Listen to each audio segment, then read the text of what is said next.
Follow the money. That's what I always say. You always follow the money. Yeah. This is Follow the Money with Mitch Moss and Pauly Howard on VSiN. Welcome in. Thanks for checking us out here on a Wednesday. We're live in Las Vegas. Circa Resort and Casino is a spot. Busy hour coming up in 15 minutes. An observation on Michigan basketball. Close one last night. Huge favorites, won by 2 against Penn State.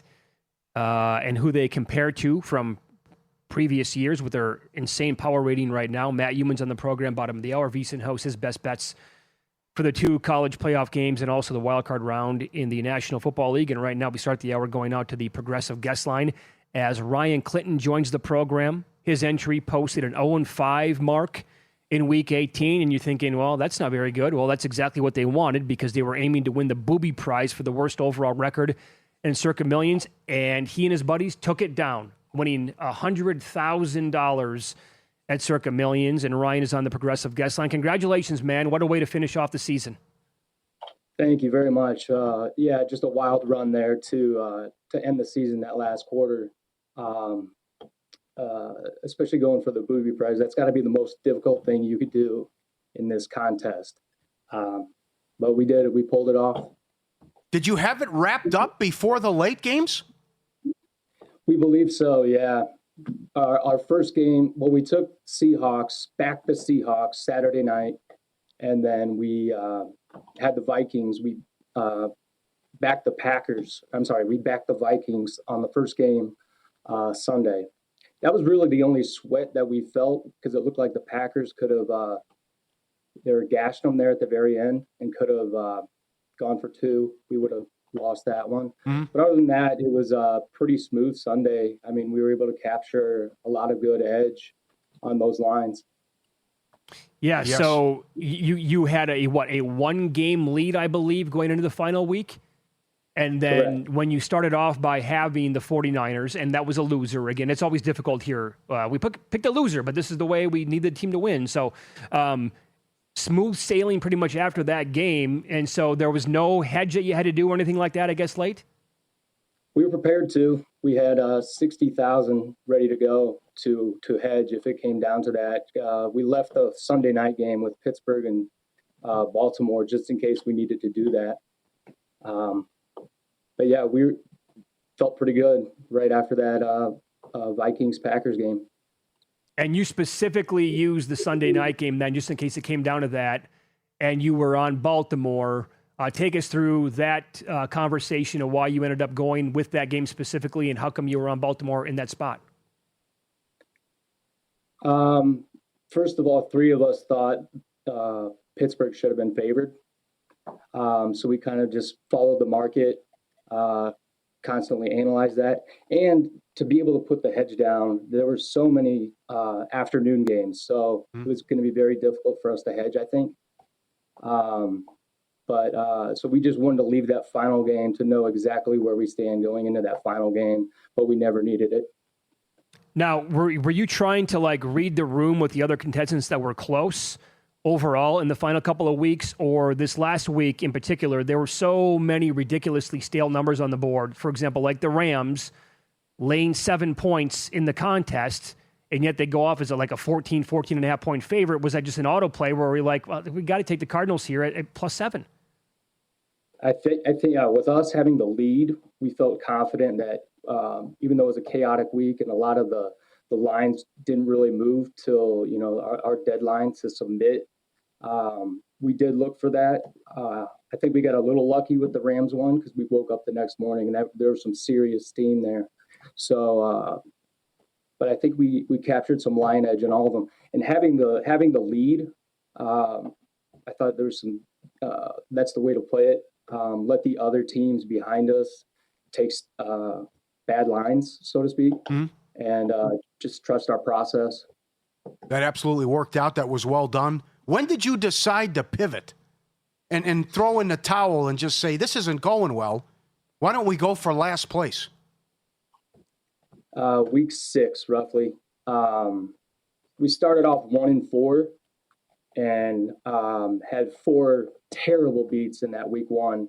But we kept chugging along with our process, couldn't really get any traction Week 6, 3 out of the 4 of us decided that it's probably time to start tanking. I was not ready yet. I was the one that, that was like our only miscommunication that week.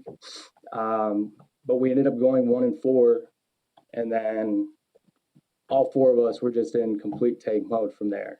And the mental warfare part of it is, okay, do we keep doing what we're doing or trust our process in contests that we've had success in years past to go about how we go about it? And we stuck to our guns, and then we just made sure we submitted the opposite pick, which can get confusing at times. Yes. Yeah, no question. Yes. It was so impressive what you did. And to hit only 27% ATS. How was your idea received by Derek and others here at Circa that there should be a bonus if you're able, number one, to be that bad, or that you're able to beat the actual Circa Millions winner percentage-wise? Yeah, we were fortunate enough to meet Derek. He came up and chatted with us for a while. And my buddy Adam just said, he didn't even bring this idea to us. I think he just hit him on the spot. And Derek absolutely loved the idea. So that could change in the future, we're guessing. Well, there's also this. So, and Ryan Clinton's our guest. He and his buddies posted at 0-5 this past week. They won the Booby Prize for $100,000 here at Circa Millions, and he's on the progressive guest line. You were also third, and we've been promoting this on every show throughout the entire season, the Average Joe contest, right? And the people at the top of the standings, absolutely smoking it. The first place entry right now is 78, 47, and 1 on the year. And he has competition, by the way. Ryan was one of his biggest competitors. You were in third place until this last week. Did you have a bad week, or did the other people happen to catch you overall because you're 73, 49, and 2? And did you just say, I'm going to play the opposite of what we're doing in the Booby Prize? No, I really didn't do as much NFL in the Average Joe, just because there's 7 picks a week you got to make. So I really searched college a lot more than normal. And I still have 2.5 points out there this week. I still have a best bet, and which is Miami -3, and then the under in that one.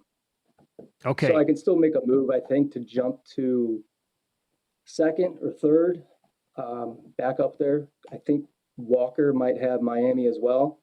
So, yeah, it's just been a heck of a contest season. By the way, Pauly, Ryan's best bets on the year, 14-3. Nice. Pretty good. Nice. And the I Hurricane. think I've rattled off 11 in a row. And, of course, let's see how this Miami goes after coming on the show. I'm sure this should go really well. Well, no question. But by the way, I'm looking at the person now in third place, C. Vienna, 16-2 with the best bets. Yeah. Wow. Jesus. Good job. That's incredible. Well played. Yeah. Well, great job, man, to you and your buddies for winning that much money and, coming up with that process overall throughout the entire year. Did you guys ever sniff money in the quarterly in the Booby? Yeah, we finished a half point back in quarter 4. Was that the last one or at one point? Yeah, last quarter, we finished only a half point back. So, I mean, yeah, half point from slitting another 25 grand. I mean, just an insane run by the person in front of us, but I'm not even sure if they sniffed the total season or not. Okay. By the way, you're wearing the Indiana quarter zip right now. You graduated from there. You live outside of Indianapolis right now. You didn't make the Hoosiers your best bet against the Ducks? What's wrong with you? No, I'm going to enjoy that game as a fan. Oregon slightly scares me a little bit. But after 2 seasons, watching Indiana every weekend, I would not step in front of the SIG train right now. Yeah. So if he grabs a hold of a team, he doesn't hesitate to run it up. Yeah, I don't blame you. All right, man. Congrats to you and your pals again for winning that contest. Thanks for the time. Pleasure meeting you on Sunday as well. Yeah, great to meet you guys as well. Thank you. Nice job. Thanks for coming on. Appreciate it. Ryan Clayton on the progressive guest line. Well done. Now, sometimes the obvious doesn't always get there, but how you went with those big line moves and blocked other people behind you. Yeah. How you wrapped it up early, and it was great. You got the Seattle win, and then it was over when the Vikings, of course, lost. And that's incredible to hit 27%. That's stunning. That's what you have to do when you're in the lead, right? It's also the tough decision about putting pride aside, like Pulp Fiction, right? Bleep pride about, hey, we have to pivot here. This is not going well. And why don't we go for the bottom? Right. And it worked out. And to make that decision, at that point of the year can be a tough one to make. But in their case, it absolutely worked out to the tune of $100,000. And I find it so intriguing that they were capable to put together, I guess, that bad of a year, but on purpose. And yet for him to be 14-3 overall was with his best bets, a lot of college football, and with a chance to be in the mix here to win the Average Joe contest, which, the juxtaposition with where your brain's at the entire time, trying to pick losers and winners at the same time. A lot of people in that contest used Carolina, and then the unfortunate backdoor cover there that cost them. And another thing, we'll recap more with Derek Stevens Friday. A lot of people in the millions for much of the year with a top 10, top 20, had some bad runs and couldn't even finish top 30 when it was all said and done. So it shows you how many people, how tough it is, and it's one bad week and you can drop big time. Oh, no question. You got to avoid that 1-4. Yeah. I chugged along the entire year at 3-2 and 2-3. Just flip-flopping the whole time. I could never put together a run of 5-0 and a 4-1 and another 4-1. Just couldn't do it this year. Up next, we'll talk some basketball. Michigan had their real first challenge of the season last night. You never want to crown teams too early, and I want to point out a stretch of games they have down the road that will put them through the absolute meat grinder. We'll know more about this team then.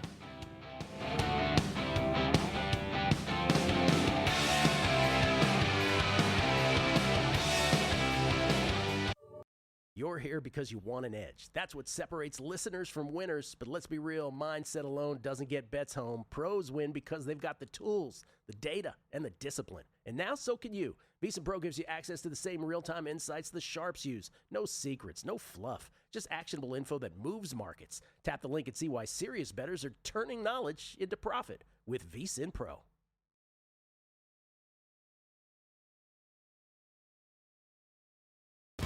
This is Follow the Money on VSiN. So Michigan finally had their first test of the year last night. I mean, they were walloping every team by 30 points. They were scoring 100 points or more in most of their games. Couldn't keep it up. Blowing everybody out by 40. I know. You're not going to beat Gonzaga by 40 every night. Yeah. Okay, so, and what were they, 24? Yes. Last night, 1 by 2. Lucky to win the game outright. So this is before the game. Now the numbers came back a little bit, but I want to point this out. Before the game, at Ken Pom, using his numbers, they were 5th overall in offensive rating entering the game last night, 1st overall defensively. Their net rating was plus 32.29. That was the same exact number as Duke from a year ago at the end of the season for Duke, which, by the way, Duke, before they lost to Houston, his numbers had Duke as, I think, the second highest rated team ever in his numbers, and they go back to 1997, higher than 2015 Kentucky undefeated. The 98 Duke team, I think, was the only one that was higher with Elton Brand, and they never won the title. That year they lost to UConn, and that was all she wrote. But here's the stretch that this team has coming up. Now, this is I think it's a 17-day stretch. February 17th through March 5th, they play 5 games. They play at Purdue. That's a Tuesday night. That Saturday, they get Duke on a neutral. Then the next Tuesday, they play Minnesota. Okay, they're projected to win that game by 25. Nice win by the Gopso last night. Then fast forward to Friday night of that week, they play at Illinois, and then the following Thursday, they play at Iowa. So in a 5-game stretch, they play 3 road games against Purdue, Illinois, and Iowa, and they get Duke on a neutral. They have more losses coming, is the moral of the story. And if they don't, then they're UNLV from 1990. What about the Pat 40 prop? And I don't know what the number is, but Arizona, Michigan versus the field. Well, that. That was going on on a daily basis. Sorry. We're down to 6 undefeated teams now. And how about one of them, Nebraska? They've been top 10 since the 60s. Great story. It is. Vandy, Nebraska. Miami, Ohio hasn't lost yet. They're 16-0. Yep. Still can't be ranked, but I still had Lenardi had them a 12 seed. But hopefully Miami O can keep winning games and something to watch. But it was bound to happen. I know. But Doug Gottlieb, as much as we mock what's going on with Green Bay, but he always had a great line when he was doing his show on ESPN and then Fox. The toughest thing to do in all the sports is to win a road conference game. And I think he's right. In college football or college basketball, it's tough to do. So it was they were bound for a letdown. At least they won. And sometimes it just shows a lot of character when you don't have it and you win. I also, I was listening to Primetime last night on the way home with Youmans and Murray, and good discussion. They were kicking around about how college basketball, like this year, we have so many really good teams. It also helps that this year's freshman class might be like one of the best freshman classes we've had in who knows how long, maybe ever. One of the best ever, not the best ever. But they were saying that because you can pay, obviously, these players now, they don't have to think about going to the pros early necessarily. They don't, and then whiffing, and then you never hear from them again. Or they don't, the G League, whatever. They might not think about going over to, if they flop with the draft process and they go and play in Europe somewhere, you might have guys stick around that, that aren't surefire, like number one picks overall in the draft. You might have them stick around a little bit longer now, creating like a huge field of teams that are really, really good. Like, I think that, again, this year, the crop at the top is just, it's super deep. Well, there's a lot of great stories, and there's a lot of good conferences. I'm fascinated by the Atlantic 10. You have two good teams here, well, several, but what's going on tonight? St. Louis is 13-1, and they are a 2-point dog at VCU, and George Mason's off to a great start. They're 14-1, and they're 4.5 against Fordham. But Dayton's got a good team. St. Louis, VCU's always in the mix. George Mason having a good year. Mm-hmm. That's a very good league. And two surprises how well St. Louis is playing. And George Mason was good last year, too. But to be 14-1 is also impressive. And I know there was a lot of people saying they were the best mid-major or one of the best coming into the season. But UNC Wilmington, two bad losses, but still they're sitting there, I think, at 15-2 to open the season. Yeah, I like that you mentioned Nebraska undefeated at this point. Also, like Vandy, 14-0, one of the highest power-rated teams. Like, they are absolutely for real. They got dudes. They have a good coach, and I would not be surprised if they're making a path for themselves that would be like Final Four good at some point later on, obviously, during March Madness. I'll give you this, too. Unranked home favorites. We saw it last night with a couple of teams. This is, when we moved out to Las Vegas, like around 2000, you're talking to people who have been here. Hey, keep an eye on this angle. Unranked home favorites against ranked teams. This was 76% straight up and 62% back in 2022, courtesy of Easton host Scott Seidenberg. Not so great the last 2 years. But last night, the Gators were laying 9.5 unranked against Georgia, ranked in the top 20. They won by 15. Oklahoma State was a favorite at home against number 25, Central Florida. They won by 11. It's 3-3 so far this year. There's one game like that tonight. Clemson's a favorite at home against number 24, SMU. Do with that what you will. NBA. It's a huge card tonight as well. I find the Nuggets-Celtics game to be pretty fascinating because, again, like you had this idea where, hey, the Nuggets are actually going to get some of their guys back, not named Jokic at this point, and then they come back like Braun did the other night, and, well, how long are they going to play? And all day long, they've been like questionable, and the Celtics have been a huge favorite now in this spot. Here, I did attack from a prop standpoint. Anthony Simons now with the Celtics. Last 4 games, 5.3 makes on 9.8 attempts. So he's taking almost 10 a game. He's making 5. I'm more concerned about the attempts than anything. Give me 10 attempts and we'll get there, I think. So he's plus money over 2.5 tonight, and that was worth a wager in my opinion. Have you dipped your toe in the water on Celtics futures? I caved today. Had to do it. I did division and to win the whole thing. What'd you find for division? Plus 160. You said, forget Eastern Conference, I'm going to do the win. I did the whole thing. Just because of how OKC's playing and the fact that it's not if, it's when Tatum comes back. So they're right there behind the Knicks. Yeah. They could get the 1 seed or the 2 seed. Well, so incredible job here. And the way Jaylen Brown's playing. Now you're going to have the question marks of when you integrate Tatum back in. But this guy's averaging 30, 6, and 5 and how well he's playing. And people trying to make an MVP case for him. Certainly the numbers come down big time. But I took 25-1 to win the whole thing. Yeah. What I did is, this goes back, this does the audience no good right now, but you asked, I'll pay it off. This was Saturday night when they were blowing out the Clippers. So it's on the weekend, we're not on the air, yada, yada, yada. And the Clippers have been hot. And he went off for 50 in that game. The Clippers were red hot, right? So I used a bonus bet on Jaylen Brown at 150-1 to win the MVP. I was paying attention to the game. I knew how hot the guy was. Like, okay, why not? If they get the 1 seed, you never know what could happen. We've already seen a bunch of dudes at the very top. Giannis, the Joker injury, obviously. What could happen to other potential guys in his way? So he's down to like 25-1. It's whatever. It's a bonus bet, and that's what I did on Saturday night, paying attention to that game. I would also point out Miles McBride tonight, a guy to keep your eye on with the Knicks. They can't win a game. They can't cover a game. 11 in a row. And they get the Clippers. Yeah. McBride's props 2.5 over. Nice plus money around plus 130. Last 4 games, 5 of 6, 5 of 7, 3 of 10, 4 of 9. And the NBA prop analyzer, Opt AI Stats, vsin.com/NBA props, they have him making 3 tonight. Again, at plus 130. Okay. As for the game, I could only look at Clippers plus those points. What say you? Yep. And I also like the Spurs tonight. Concerned about the Lakers on a back-to-back, which the meeting worked. They've got things turned around since that losing streak, although the competition hasn't been the best. But I would think, remember the last meeting we saw in L.A., we thought the Lakers were coming out here for the cup. That's right. Spurs buried them. So I think this is a tough matchup, and I know I would expect Fox to bounce back prop-wise and have a good performance offensively after a dud. So San Antonio laying 7.5 tonight at home against the Lakers. Yeah, this I got to try to get confirmation on who's going to be out on this game. This number will tell you about how many people are going to be missing probably for the Lakers. I know there was obviously talk about Wemby missing the game tonight as well. There was a Zach Cohen, great breakdown today, Hardwood Handicappers podcast. Get it wherever you listen to your pods. If the number's still 19.5, he loves Fox over tonight, 19.5. Yep. Yeah, I'm trying to, if that's still the number in the game. And specifically if Wemby is not playing in the game, but I don't have an update on that right now. Also, Maxey has gone scorched earth on the Wizards. This year, they've played twice already.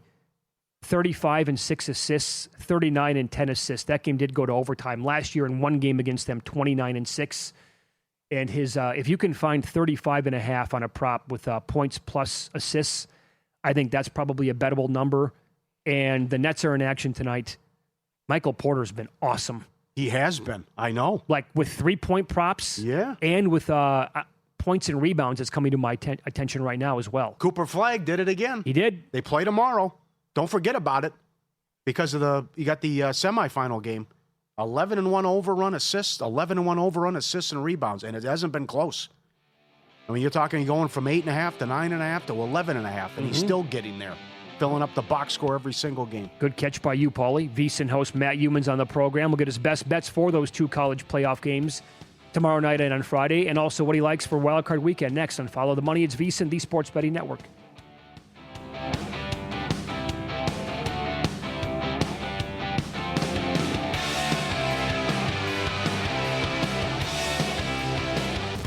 This is Follow the Money on VSiN.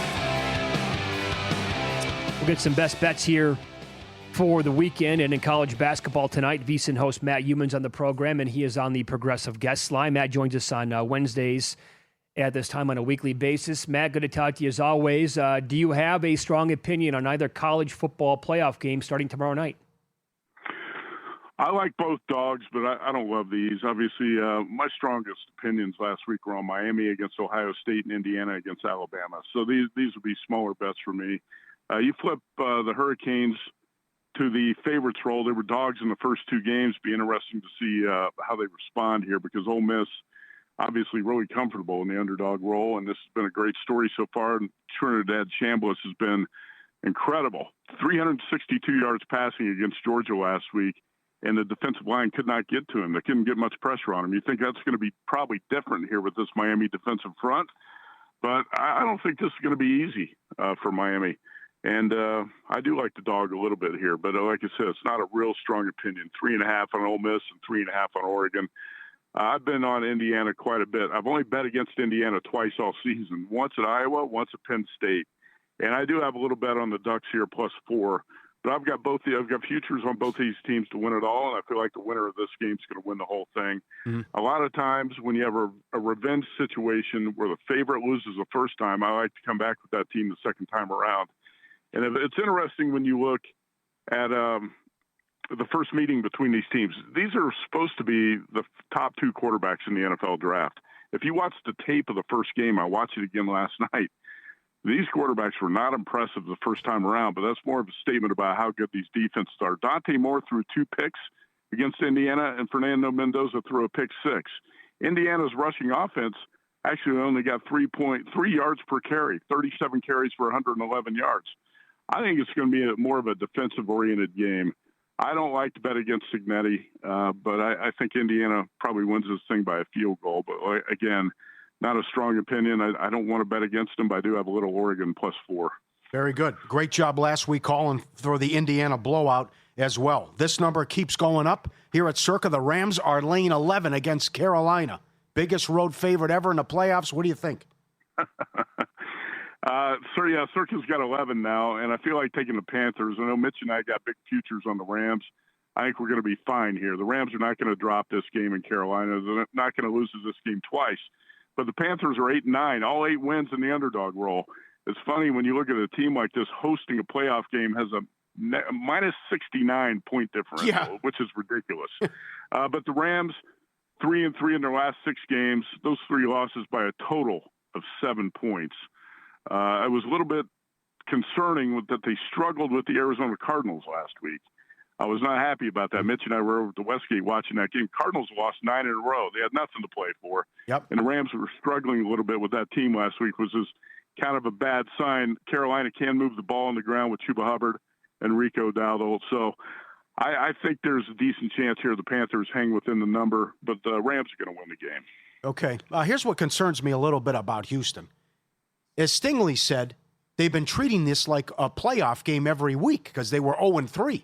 So they have the 9-game winning streak. If you go back, teams that enter the playoffs on these long winning streaks don't do well. So what do you think now with the Pittsburgh money and now the Steelers down to 3 Monday night? Well, I took the Steelers 3.5 right away. I knew I was going to be on them, and it was not going to go to 4. I felt fortunate to get 3.5. I didn't really think that number was going to be out there. I'm not as high on the Texans as a lot of people. I know a lot of people are high on Houston. Hey, the Houston defense at times can look nasty, but the Houston defense has allowed 21.8 points over the last 4 games. And those games were against the Colts, the Cardinals, the Raiders, the Chargers. And the Chargers had an offensive line that was all banged up at the time. And, the Raiders probably should have beat the Texans in Houston a few weeks ago. They needed a bailout from the officiating crew to help get that win. I have questions about C.J. Stroud. And, the Steelers, with Jaylen Warren and Kenneth Gainwell, they help Aaron Rodgers out quite a bit with the short passes and the run game. And I think the Steelers' offense, aside from the Cleveland debacle, has looked a lot better over the past month. And DK Metcalf is going to be coming back here. Look, the Steelers won that game Sunday night. I was on them in that game. It wasn't easy, obviously. But, they had to deal with Derrick Henry and Lamar Jackson, who was actually playing well. You don't have that many threats you got to deal with on this Houston offense with C.J. Stroud. I like the Steelers as home dogs again. I know a lot of people are going to talk about that Monday Night Football trend that goes back forever that's crazy in favor of the Steelers. I just like them Monday night, and I think they're going to win. I think they have a low ceiling in terms of advancing very far in the playoffs, but I think they're going to win Monday night. Very good. VSiN host Matt Youmans, our guest. He's on the Progressive Guest Line getting best bets this week in football. Also tonight, college basketball. Last night, it was crazy in that sport. I couldn't imagine what it was like being live on the air for some of those results and how those games were ending. Tonight, another good slate as well. This Bama-Vandy game could just be electrifying. Vandy's laying about 4 the way it looks. Total is upper 170s. Any thoughts on this one, Matt? Yeah, this is going to be a good one, actually. And Mark Byington, the coach of the Commodores, he's a hell of a coach. And this is one of those, Mitch, I wish I had grabbed the Vanderbilt futures about a month ago or 5 or 6 weeks ago, because there were some big numbers out there on Vandy. And I didn't get it sooner. I looked at Vandy as a really good team. I didn't look at Vandy as an Elite Eight type of team, a title threat. But actually, I think it is. I think Vandy is that type of team. But if you look at Alabama, the Tide just beat Kentucky by, 15 over the weekend. Alabama runs hot and cold depending on the three-point shooting. But if these teams played about a month ago, Alabama probably would have been a 1.5-point favorite of Vandy. Now is a 4-point dog. I think at some point here, the Commodores are going to get burned. They played with fire in a couple of games. They probably should have lost at Memphis, a couple of weeks ago.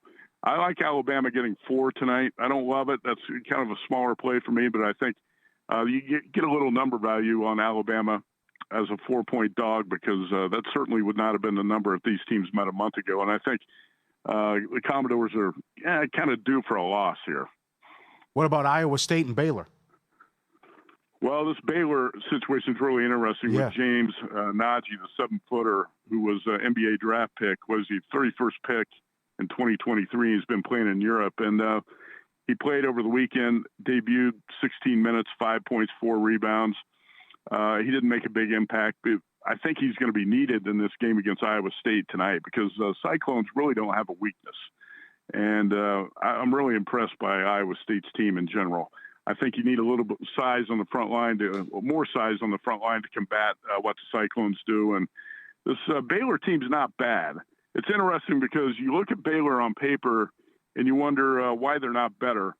You got good guards in Cameron Carr, Tundre Yusufu, Obi Agban, the transfer from Wyoming. You actually got 4 or 5 really good guards on this team. But if you look at Baylor's resume, the wins since the beginning of December have come against Sacramento State, Norfolk State, Alcorn State, Southern, and Arlington Baptist. That's pretty bad. And that's why I said I'm inclined to lay 4 with Iowa State tonight on the road. I hate playing road favorites, especially in conference play, and I haven't bet this yet, but I'm giving Iowa State a serious look tonight. Iowa State's a team that's definitely Final Four capable. All right, you mentioned that drubbing Kentucky Wildcats took to Alabama over the weekend, got pounded in that game. People are just like up in arms about, oh my God, the roster construction. They got this one wrong. Money can't buy you everything. Now they're taking money, by the way, open 10.5 against Missouri, up to 12.5. Is this a get-right game here? Well, Circa had 13.5 last night, and I hesitated. I didn't pull the trigger on the 13.5. I wanted to look a little bit deeper into Missouri because they've had some injuries. Tigers are healthier now. They played better over the weekend in that win against Florida. Missouri had a couple really embarrassing losses, one to Kansas, one to Illinois. The Illinois game was especially embarrassing. But the Missouri team's a lot healthier now, led by Mark Mitchell, Anthony Robinson. This is a pretty good team that's 11-3, and I think is going to start to play better. And then the win against Florida showed some signs there. But, Mitch, you know Kentucky as well as anyone. Can you trust the Wildcats laying this type of number? I don't think so. No. Kentucky shot 4 for 19 from 3 in that loss at Alabama over the weekend. 4 for 19. Only 2 players scored in double digits. Kentucky's won 4 of the last 5, but I'm not sold here yet. I think this is a fragile favorite. And this is the first bet I made today. I did take the points with Missouri. Very good. Matt, thanks for the time as always. Good luck tonight and this weekend in the NFL and college football. All right, tune in to the Friday Football Invitational. Chris Massero, the Madman, the Boston Strangler. He's the leader. He's going to be on the show Friday night. Okay. Excellent. Very good. Thank you. Sal Powell was on earlier. His Super Bowl prediction, Eagles, Jags. That's at Caesars. The Eagles to beat the Jags pays 55-1. Jags over Philly pays 70-1. You want to back Sal Powell there? Man. I can't get there with Philly. I love Sal. The offense it's been broken all year long. They're just not going to flip the switch and voila. I almost got to do an emotional hedge on Philadelphia. They bother you that much? I do. They just are under my skin so much. I can't stand them. I really can't. I'm there with that team. Because I don't want to see a team that's been broken all year on offense get there and then win. Our best bet's coming up next.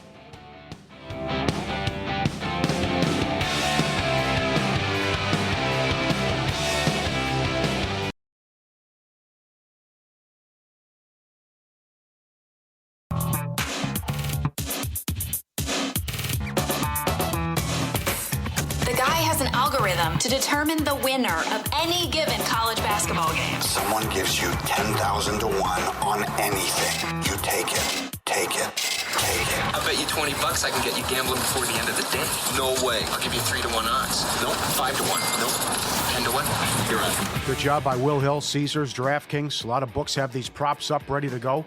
Creative stuff. So excellent job here on a Wednesday.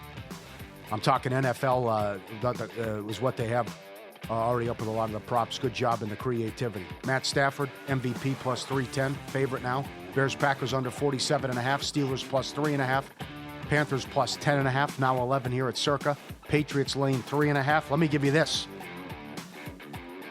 Since 2014, teams, however you want to say it, dome / play inside, whatever. I know the game was delayed once because it rained with the Chargers in LA.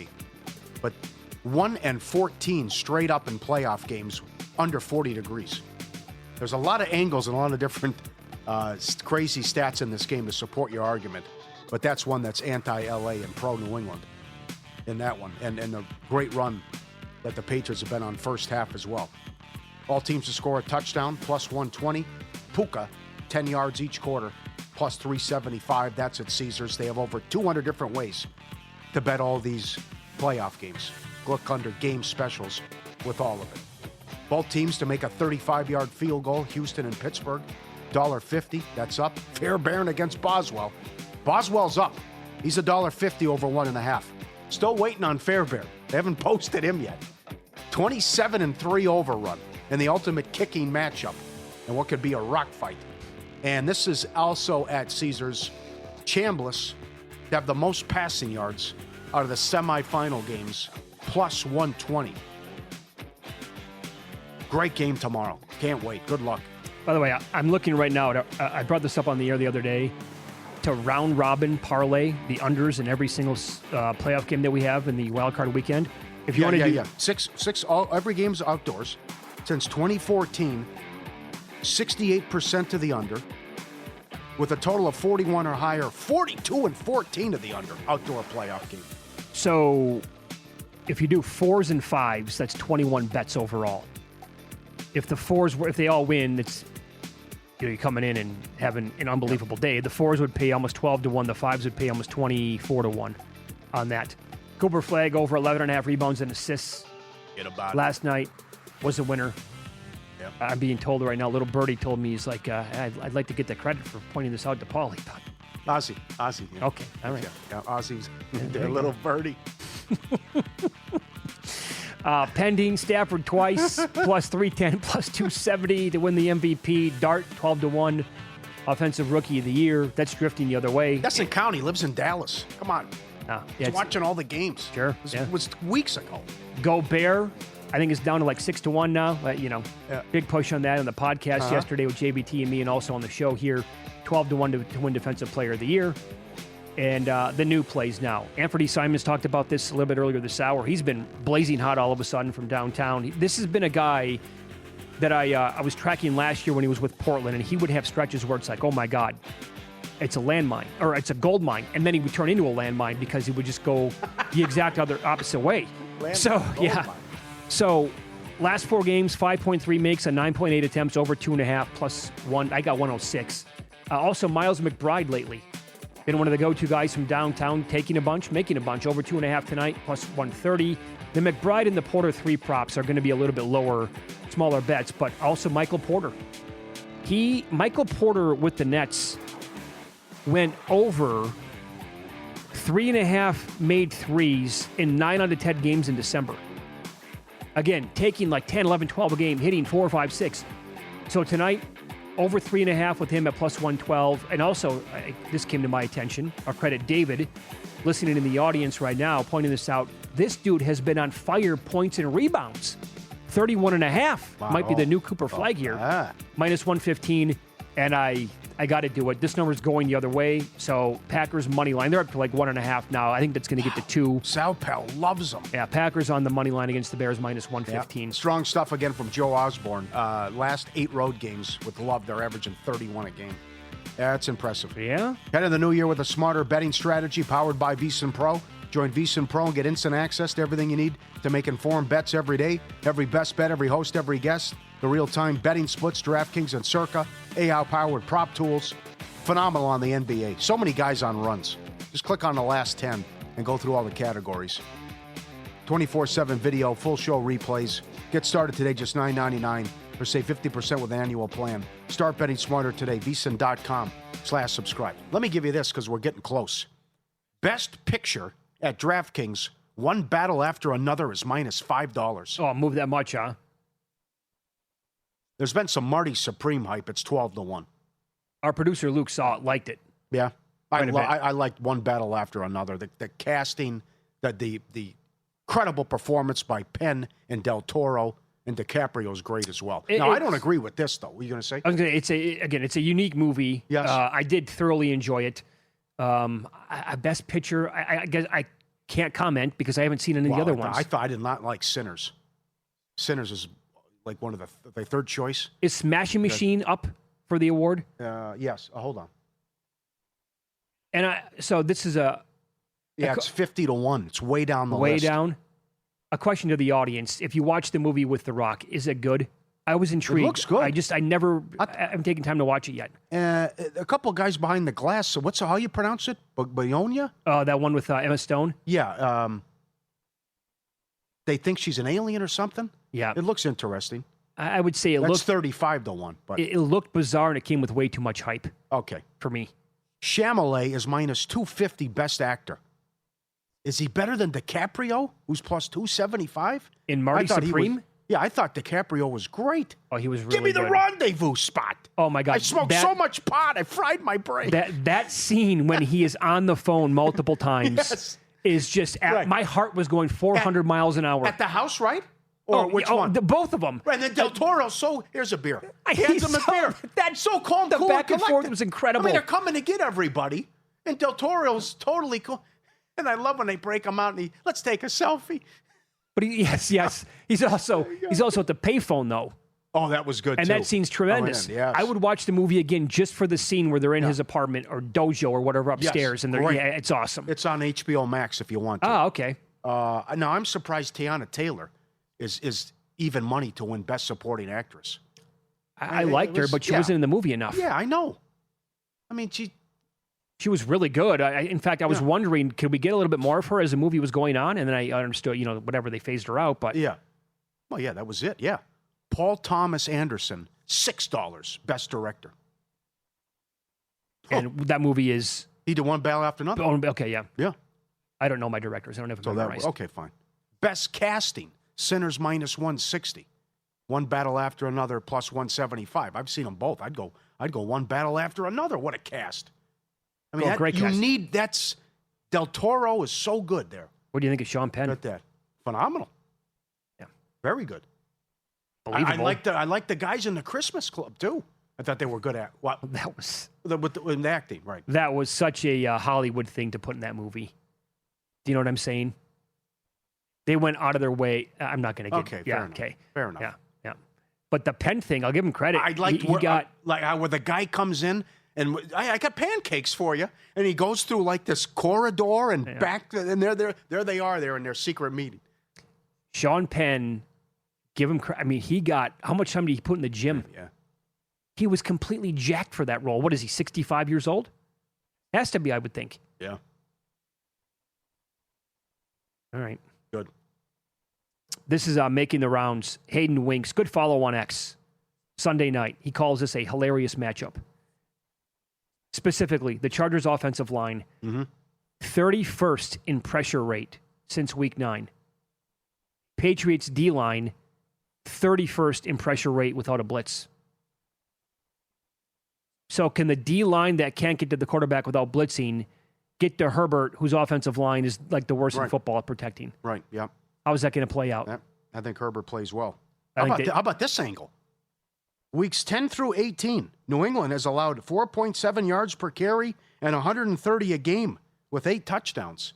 Now, guys have been out. Well, that's the key. But remember, the rush defense was so good, then it's been bad. And they'll get those guys But back. That's okay. That's part of it. I don't, yes, I think it's got to be a big game for Herbert if they have any chance to win. I mean, put it this way. I could see the Chargers doing absolutely nothing on the ground with the exception of Herbert running. Yeah. He has to be a look to go over his rushing yards prop in this game. Oh, absolutely. Both quarterbacks. Could he actually lead the game in rushing yards? That I can't see. Yeah, he would need 70 to be in that range? I guess if he's taking off all game long and goes for 10, 12, that can add up. But stay tuned. He's $1.05 to have 30 yards.